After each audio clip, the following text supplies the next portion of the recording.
Eastburn, about 26 years. Professionally, I've been funny my whole life, so 44 years if you want to.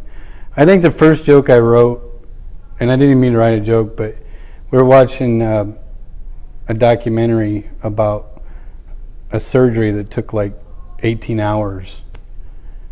And I was sitting in the living room with my parents, and I just looked back at them. I'm like, I'll never be a doctor. And they're like, why? And I'm like, I just don't got the patience. You know, it's a stupid joke, but at 7 or 8 years old, it's not that not that bad of a joke either. So I've been at it my whole life, and I just like making people happy. I was born this way. There's no medical reason that we know of, and I feel that I was born this way to help other people realize their own potential. I just believe that God made me this way so that I can do what I want to do, and then show other people that they can do what they truly want to do. I've been mad at God. Like 5th grade, I'm out with friends, and we're out in the field playing, well, it was touch football, but we were actually tackling each other. And I was hopping along on the ground, keeping up with everybody. I was actually like tackling people, and then I got an asthma attack.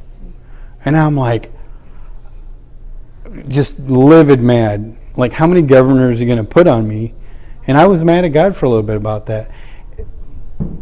But the weird part is way later I realized that that was just showing me that He was just putting me through the test, and I look back and it really isn't as bad as I thought it was. So it was actually to help me, but at the time I was pretty mad. But the trick is to keep coming back from different angles till you can achieve what you want. And the moment you give up, that's when it's over, because you're not going to try anymore. So just keep coming back. And I learned it as a kid, and I keep applying that as an adult.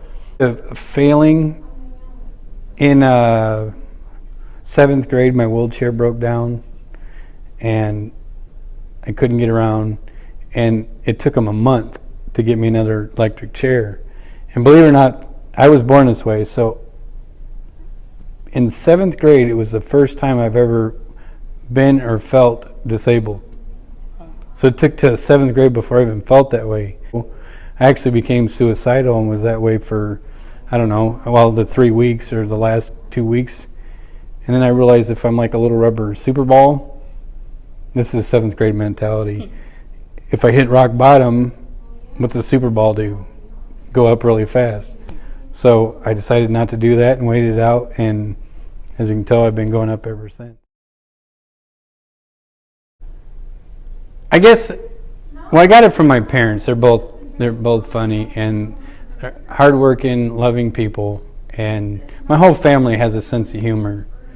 And then after learning that from them, I learned it from MASH.